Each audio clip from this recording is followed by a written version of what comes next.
श्री राधे राधे। श्री राधा चरितामृतम भाग 34।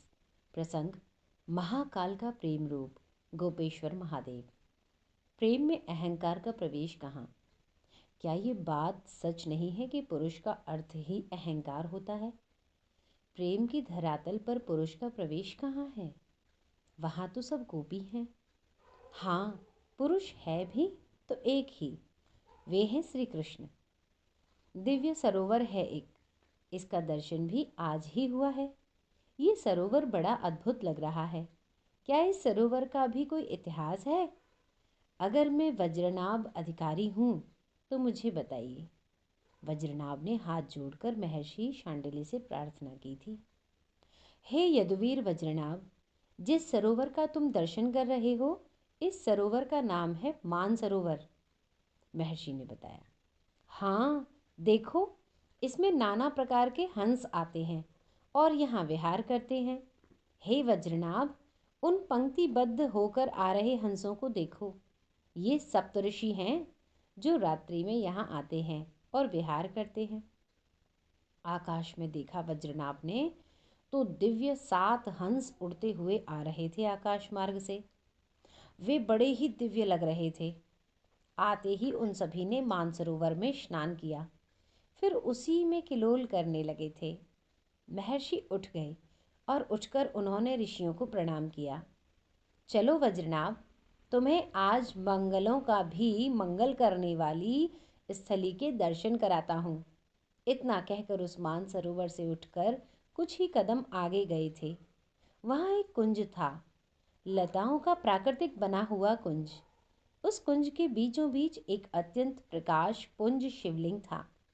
वज्रनाभ ने देखा, तुरंत भागे हुए सरोवर में गए, कमल के पत्र में जल भरकर ले आए और महादेव को जल चढ़ाने लगे। पता है इन महादेव का नाम क्या है? महर्षि ने वहीं आसन जमाते हुए पूछा। वज्रनाभ भी वहीं बैठ गए। नहीं गुरुदेव, मुझे नहीं पता। गोपेश्वर, इनका नाम है गोपेश्वर महादेव। नेत्रों को बंद कर बड़ी श्रद्धा से इस नाम का उच्चारण किया था महर्षि ने। गोपेश्वर? प्रश्न किया वज्रनाभ ने। हाँ, प्रेम का यही तो चमत्कार है वत्स, कि देखो, काल कराल महाकाल मृत्युंजय प्रलयंकर ऐसे भयानक नाम वाले, ऐसे भयानक रूप वाले, यहाँ प्रेम ने उन्हें गोपी बना दिया। आहा, महर्षि आनंदित हो गए थे। हाँ, यहाँ रास में नाचे हैं ये महादेव। यहाँ गोपियों की ताल में ताल मिलाए हैं और यहाँ लहंगा फरिया सब पहन लिया है महादेव ने। आंखें बंद हैं महर्षि की और उन्हीं गोपेश्वर महादेव का ध्यान करते हुए बोले जा रहे हैं। मुझे इस दिव्य कथा को सुनना है, वज्रनाभ ने जिज्ञासा प्रकट की। हाँ, ये तो प्रेम की महिमा है कि मृत्यु के देवता को भी कोमल हृदय वाली एक गोपी बना दिया। इतना कहकर महर्षि इस प्रसंग को बड़े चाव से सुनाने लगे थे। शून्य ब्रह्म, निराकार के ध्यान में लीन थे उस दिन महादेव। पर ये क्या, कैलाश पर्वत में उनके ध्यान में आज निराकार ब्रह्म आकार ले रहा था। तरंगें एकत्रित हो रही थी और वही एकत्रित तरंगें आकार लेती जा रही थी। आंखें खोलनी पड़ी शिव को। ये क्या हो रहा है? पर आश्चर्य तब हुआ शिव शंकर को जब वह तरंगें नील वर्ण और त्रिभंगी हो गई थी। यानी वह नीला आकार 3 जगह से टेढ़ा होकर वंशी वाद्य करने लगा था।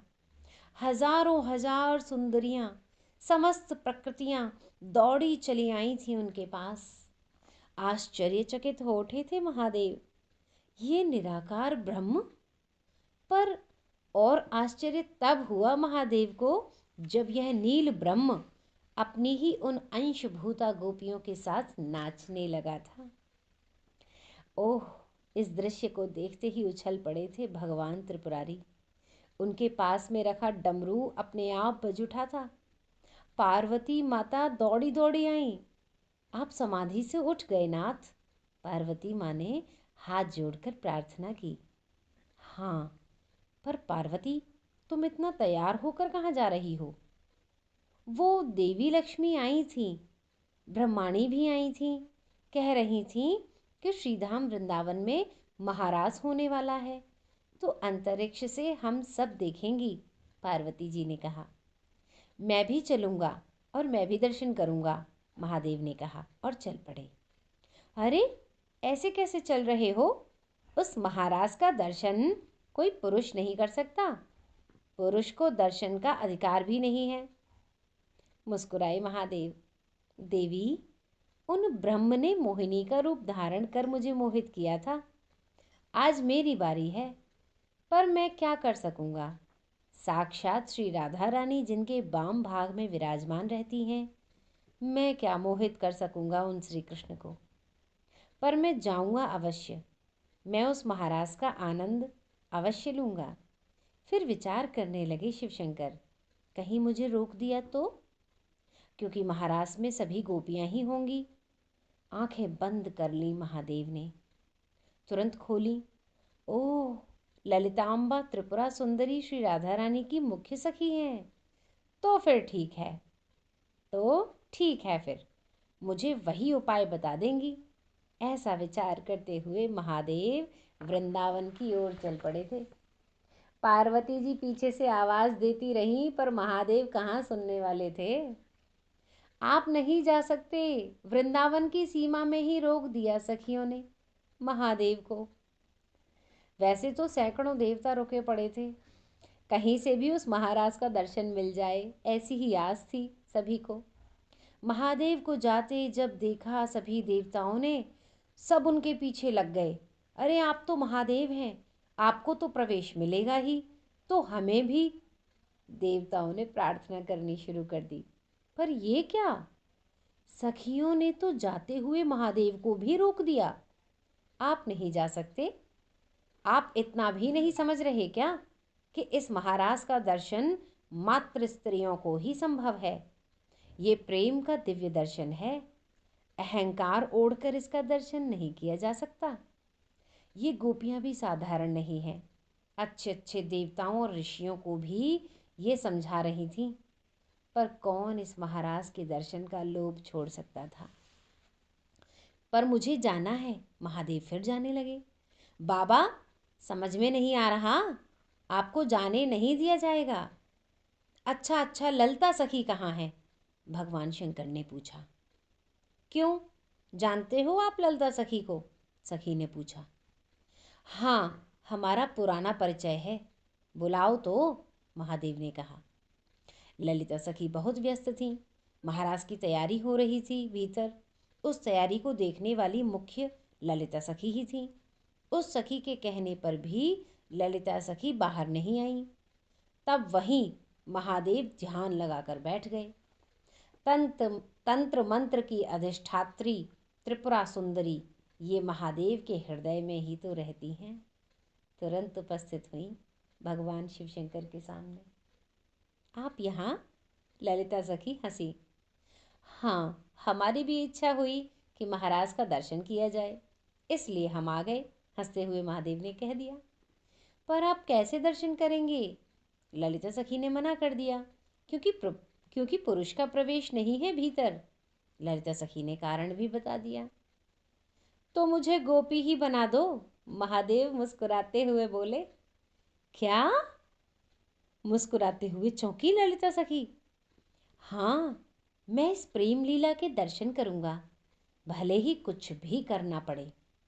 हे वज्रनाभ, महादेव के मुखारविंद से ये सब सुनकर मुस्कुराते हुए इस सरोवर को दिखाया था ललिता सखी ने। महादेव, इस सरोवर का नाम है मानसरोवर। नहीं नहीं, ये आपका कैलाश वाला मानसरोवर नहीं है। यहाँ एक दिन ब्रह्म की आह्लादिनी श्री राधा रानी मान कर गई थी।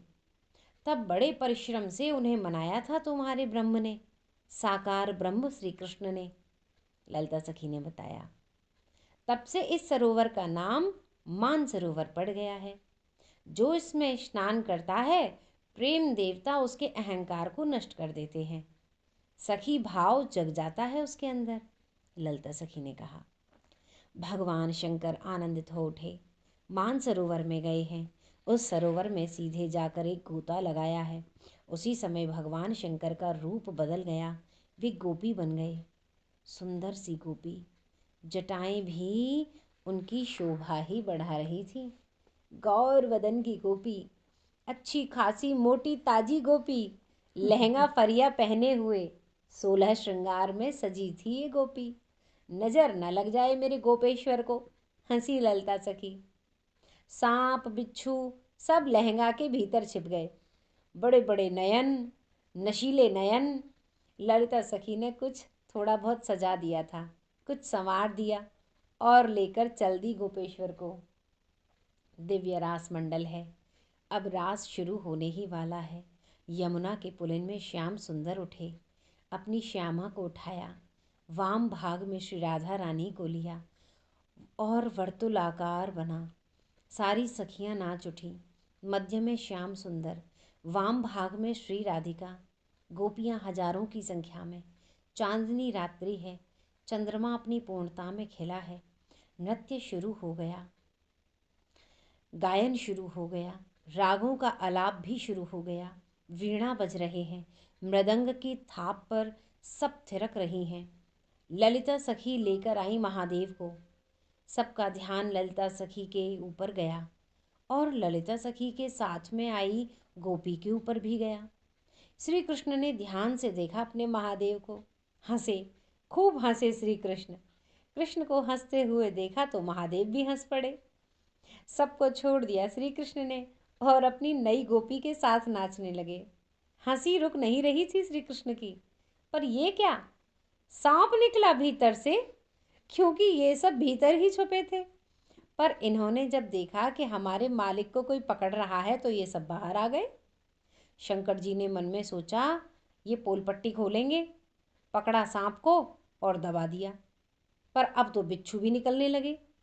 श्री राधा रानी हंस रही हैं, ललिता सखी हंस रही हैं, श्याम सुंदर हंस रहे हैं। महादेव तो भोले बाबा हैं, वे तो सबको हंसता हुआ देखकर नाच रहे हैं, डमरू बजा रहे हैं। श्याम सुंदर ने हंसते हुए कहा, गोपेश्वर महादेव की जय। सब सखियां समझ गई थीं कि महादेव आए हैं हमारे महाराज में।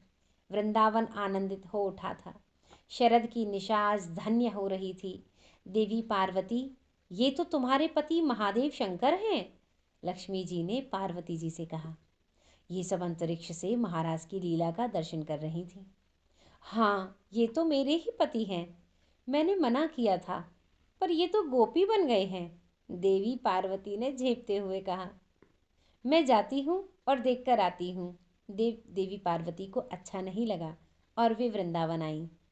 आंखें खोल ली महर्षि शांडिल्य ने और वज्रनाभ को भी कहा आंखें खोलने के लिए। फिर उठ गए और सामने भगवान शंकर की जो पिंडी थी उसके पास गए। हे वज्रनाभ, ध्यान से देखो, दुनिया के जितने शिवालय हैं उसमें शिव पिंडी मध्य में होती है और उनके अगल बगल में ही पार्वती गणेश जी की मूर्ति होती है ना। पर यहाँ देखो एक विचित्रता, महर्षि ने बताया। यहाँ गोपेश्वर महादेव कुंज में हैं, पर बाहर है पार्वती माता का विग्रह। ये तुम्हें और किसी शिवालय पर नहीं मिलेगा, महर्षि शांडिल्य ने समझाया। और ऐसा क्यों, वज्रनाभ ने पूछा। महर्षि ने इसका उत्तर उस दिव्य प्रसंग को सुनाकर ही दिया। आओ चलो कैलाश, पार्वती जी ने कहा। कुंज के भीतर बैठे हैं गोपेश्वर, मस्ती में हैं, प्रेम की मस्ती है, रास की मस्ती है, महारास की खुमारी चढ़ी हुई है। वृंदावन की भूमि में गोपेश्वर मस्त हो गए। पार्वती की सुनते ही नहीं हैं गोपेश्वर। पार्वती माता भीतर कुंज में जाती नहीं है और प्रेम सागर में डूबे महादेव बाहर आते नहीं हैं। पार्वती भीतर क्यों नहीं जाती, वज्रनाभ ने फिर प्रश्न किया। क्योंकि, महर्षि हंसते हुए बोले, पार्वती को लग रहा है कि इस कुंज की सीमा में ही कुछ जादू है। भीतर जाते ही भगवान शंकर स्त्री हो गए, कहीं मैं गई और मैं पुरुष हो गई तो। खूब हंसे महर्षि शांडिल्य ये कहते हुए। और आज तक देख लो वज्रनाभ, इसी गोपेश्वर महादेव का स्थान है वृंदावन में, जहाँ भीतर अकेले हैं महादेव और बाहर हैं पार्वती और गणेश जी, क्योंकि हम भी बदल गए तो इस डर से ये भीतर ही नहीं जा रहे हैं। खूब हंसे वज्रनाभ। देखो प्रेम की महिमा। मृत्यु के देवता, प्रलयंकर, संहार करने वाले वो महाकाल आज वृंदावन में गोपी बन गए, ध्यान में लीन हो गए थे इस प्रेम प्रसंग को सुनने के बाद दोनों ही। बोलिए गोपेश्वर महादेव की जय। जय जय श्री राधे श्याम।